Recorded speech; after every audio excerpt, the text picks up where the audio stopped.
Halo Sobat Milenial Indonesia, ketemu lagi kita di dalam program audiobook pada channel YouTube saya, Alan Christian Singkali. Setelah kita selesai membaca bagian pertama dan tulisan pertama pada buku Di Bawah Bendera Revolusi karangan Insinyur Soekarno, kesempatan kali ini kita akan membaca bagian pertama juga dari buku berjudul Perjuangan Kita, karangan Sultan Syahrir, pendiri Partai Sosialis Indonesia. Kesempatan kali ini saya akan membacakan mulai dari kata pengantar, pendahuluan, dan bab 1 dari buku Perjuangan Kita. Langsung saja kita masuk. Kata pengantar. Di dalam risalah ini diikhtiarkan mengemukakan dan mengupas beberapa pasal yang dianggap perkara pokok dan terpenting untuk perjuangan kita sekarang. Diikhtiarkan mengerjakannya dengan tenang dan pikiran yang dingin. Sebab soal perjuangan yang mengenai kehidupan dan nasib rakyat kita yang bermiliunan tak dapat dan tak boleh diperlakukan sebagai soal diri sendiri. Soal menunjukkan jalan pada rakyat adalah semata-mata soal perhitungan dan bukan soal kehendak diri kita sendiri. Diikhtiarkan di dalam kupasan yang dikemukakan ini supaya tercapai ukuran di atas. Akan tetapi maksud persoalan dan pengupasan ini memang supaya dapat menyempurnakan perjuangan yang kita lakukan sekarang. Memang pula segala pikiran yang diuraikan di sini ditujukan pada sekalian pahlawan kita yang melakukan kewajibannya. Diikhtiarkan di dalam kupasan yang dikemukakan ini supaya tercapai ukuran di atas. Akan tetapi maksud persoalan dan pengupasan ini memang supaya dapat menyempurnakan perjuangan yang kita lakukan sekarang. Memang pula segala pikiran yang diuraikan di sini ditujukan pada sekalian pahlawan kita yang melakukan kewajibannya di segala lapangan perjuangan, serta terutama mengingat sekalian yang telah tewas di dalam menjalankan kewajibannya terhadap rakyat dan bangsa kita. Mudah-mudahan sumbangan pikiran ini akan dapat memperteguh dasar perjuangan kita. Merdeka. Pendahuluan. Keadaan setelah 2 bulan berdirinya Republik Indonesia dapat digambarkan seperti berikut. Harapan dan keinginan untuk serta akan dapat mempertahankan kemerdekaan kita umum ada pada segala lapisan bangsa kita. Belum pernah di tahun-tahun yang lalu gerakan kemerdekaan memuncak seperti sekarang, terutama pada pemuda. Tampak bahwa segenap jiwanya dipasangkan pada perjuangan kemerdekaan kita. Akan tetapi lambat laun rakyat banyak di desa dan di kota yang memperhebat perjuangan kita.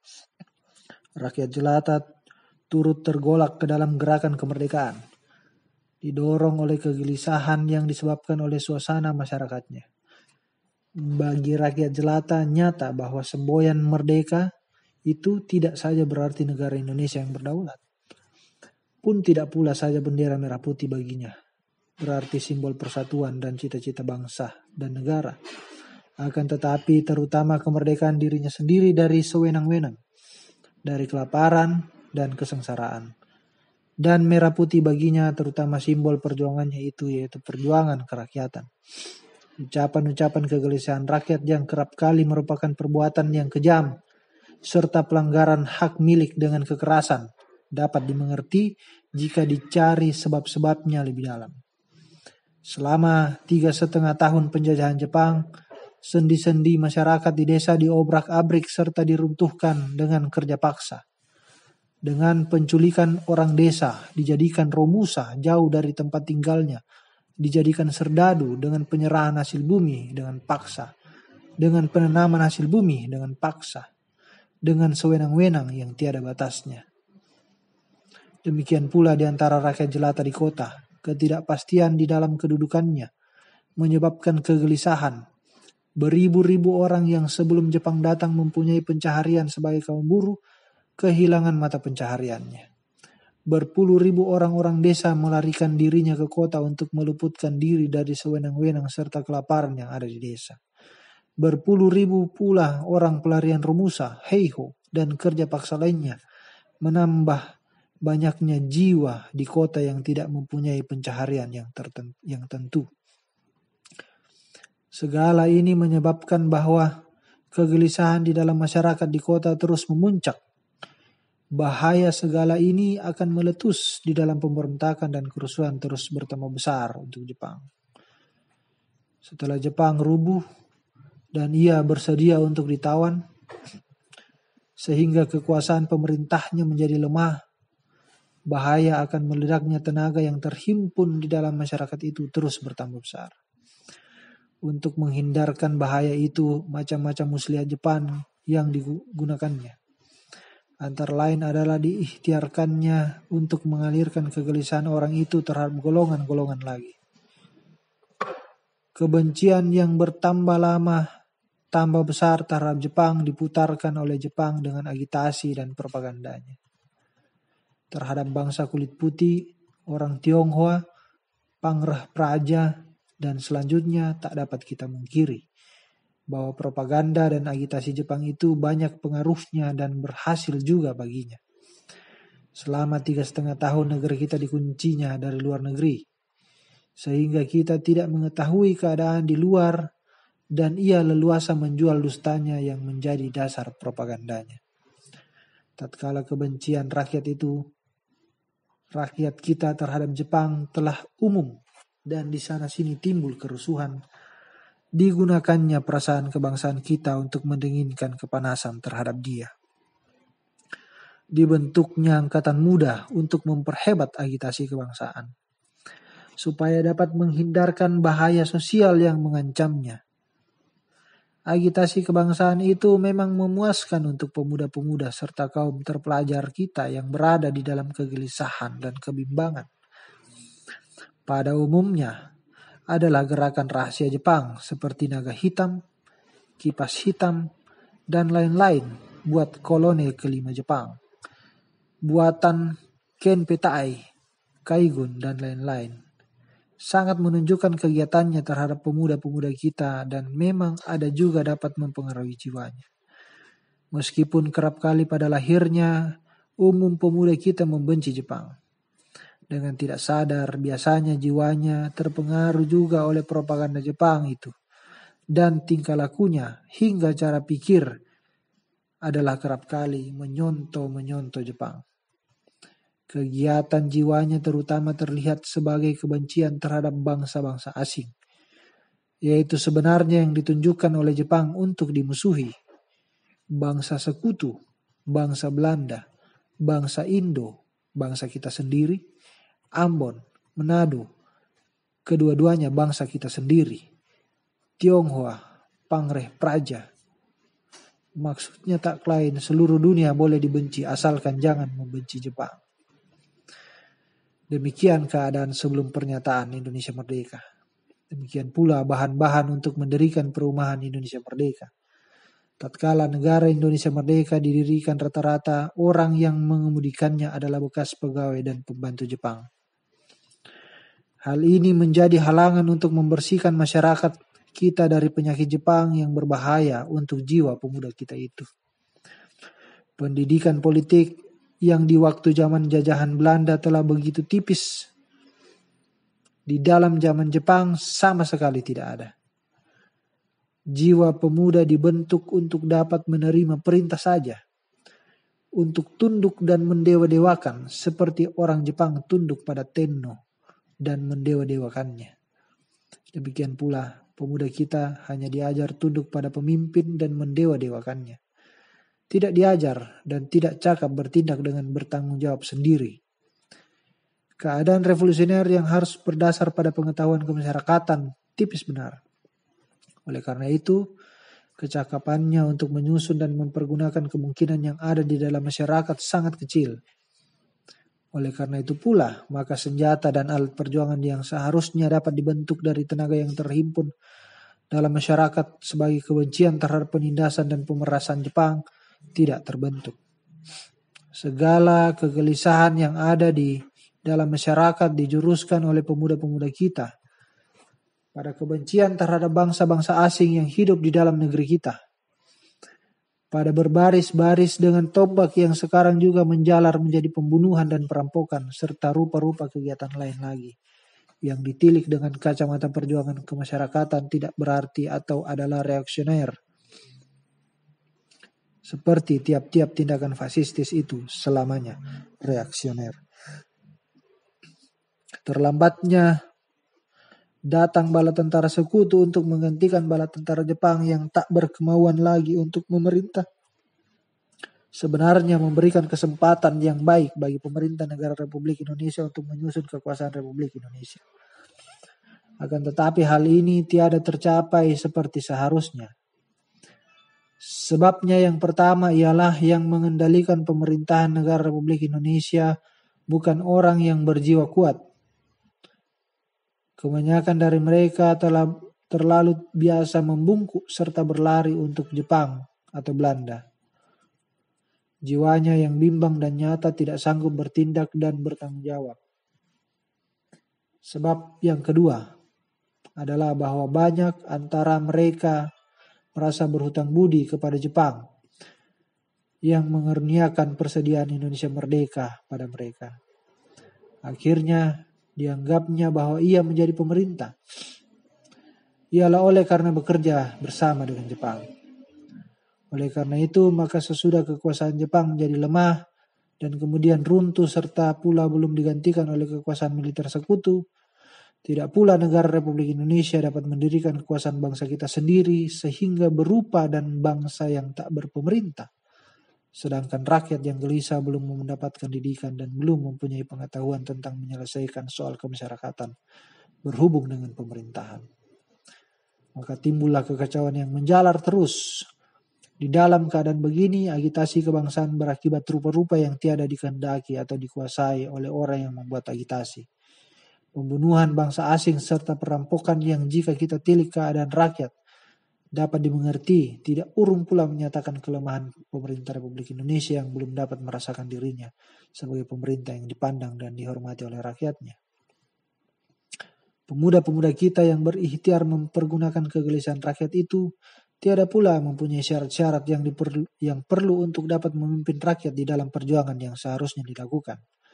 Pemuda kita itu umumnya hanya mempunyai kecakapan untuk menjadi serdadu, yaitu berbaris, menerima perintah menyerang, menyerbu, dan berjibaku dan tidak pernah diajar memimpin. Oleh karena itu, ia tidak berpengetahuan lain. Cara ia mengadakan propaganda dan agitasi pada rakyat banyak itu seperti dilihatnya dan diajarnya dari Jepang, yaitu fasistis. Sangat menjadikan keadaan jiwa pemuda kita. Mereka terus di dalam kebimbangan, meskipun semangatnya meluap-luap. Mereka belum mempunyai pengertian tentang kemungkinan serta kedudukan perjuangan yang diperjuangkannya sehingga pandangannya tak dapat jauh. Pegangannya banyak kali tak lain daripada semboyan merdeka atau mati. Tiap kali kalau terasa bahwa kemerdekaan belum pasti serta ia belum pula menghadapi mati, mereka berada terus di dalam kebimbangan. Obat untuk kebimbangan itu umumnya dicari dengan perbuatan yang terus-menerus sehingga perbuatan dijadikan madat untuk jiwa. Bagi bangsa kita, mabuk perbuatan pemuda kita ini sebenarnya suatu keuntungan yang besar benar dan memang pula perbuatan-perbuatan mereka lah yang menjadi pendorong keras bagi perjuangan kita pada permulaannya. Akan tetapi tentu pula perbuatan yang sebenarnya tiada berpengertian ini banyak pula salah tubruk, sehingga merusakkan dan merugikan perjuangan kita. Demikian umpamanya, hasutan perbuatan-perbuatan terhadap bangsa-bangsa asing yang melemahkan kedudukan perjuangan kita di dalam pandangan dunia internasional. Terhadap cita-cita kita hendak mendirikan negara kita sendiri, dunia luar mulanya menyatakan simpatinya. Boleh dikatakan bahwa pandangan umum di dunia mula-mula memihak pada kita, terutama seluruh kaum buruh di dunia. Akan tetapi dengan bertambah banyaknya kejadian yang menunjukkan kekacauan di antara rakyat kita yang sulit dapat dipahamkan sebagai ucapan perjuangan kemerdekaan, seperti pembunuhan serta perampokan perasaan umum di dunia terhadap perjuangan kita dapat berubah. Seperti terbukti juga di waktu yang akhir ini. Pada umumnya sekalian tanda kekacauan di negeri kita hanya akan mengecewakan tidak saja kaum kapitalis, akan tetapi juga kaum buruh di seluruh dunia. Kaum kapital kecewa akan kemungkinan untuk modalnya yang diharapkan dapat memberikan hasil jika keamanan sudah ada di dalam negeri kita. Kaum buruh kecewa akan tanda-tanda kekejaman fasistis yang telah sangat terkenal di dunia pada waktu itu, serta akan payah juga akan dapat menelan pembunuhan-pembunuhan orang asing, apalagi pembunuhan dan kekejaman terhadap orang Indo, Ambon dan Manado, yang bangsa kita sendiri. Sekalian ini hanya akan dimengertikan sebagai kementahan di dalam perasaan kebangsaan yang sebenarnya mesti mengandung kesadaran politik kebangsaan pada pokoknya. Kebencian terhadap orang Indo, Ambon dan Manado hanya dapat diartikan oleh luar negeri, bahwa kesadaran kebangsaan kita di antara rakyat banyak terbukti masih sangat tipis atau belum ada sama sekali. Selama penduduk daerah yang satu masih dapat diadu dombakan dengan penduduk daerah yang lain, memang sulit bagi dunia akan menerima adanya perasaan kebangsaan Indonesia di antara rakyat kita. Dan perjuangan kita sekarang ini akan diartikan lain pula. Bagi kaum modal yang menjadi ukuran terhadap perjuangan kita tidak lain dari perhitungan untung rugi. Jika tidak akan merugikan, ia akan netral. Jika menguntungkan, ia akan pro. Jika merugikan, ia akan anti. Jika dianggapnya benar-benar merugikan, ia akan mengerahkan sekalian tenaga untuk menentang kita. Serta ia akan tidak ragu-ragu menyebabkan intervensi militer untuk membela kepentingan modalnya. Oleh karena itu, maka jika pemerintah Republik Indonesia tak dapat menghindarkan kekacauan yang akan mengancam keinginan dan kemungkinan modal luar negeri, pasti akan dimusuhi oleh modal luar negeri itu. Dan oleh karena itu juga, oleh negeri-negeri di mana modal itu berkuasa. Oleh karena tidak mengetahui atau tidak mengindahkan kebenaran ini, banyak orang kita bertindak dan berbuat seolah-olah mengundang intervensi luar negeri itu. Perbuatan yang sedemikian itu tentu bertentangan dengan segala ilmu perkelahian, yang meminta supaya lawan berkedudukan selemah-lemahnya, yaitu sebolehnya jangan mempunyai banyak kawan dan pembantu. Perbuatan demikian dapat dimengerti dengan mengingat semangat jibaku.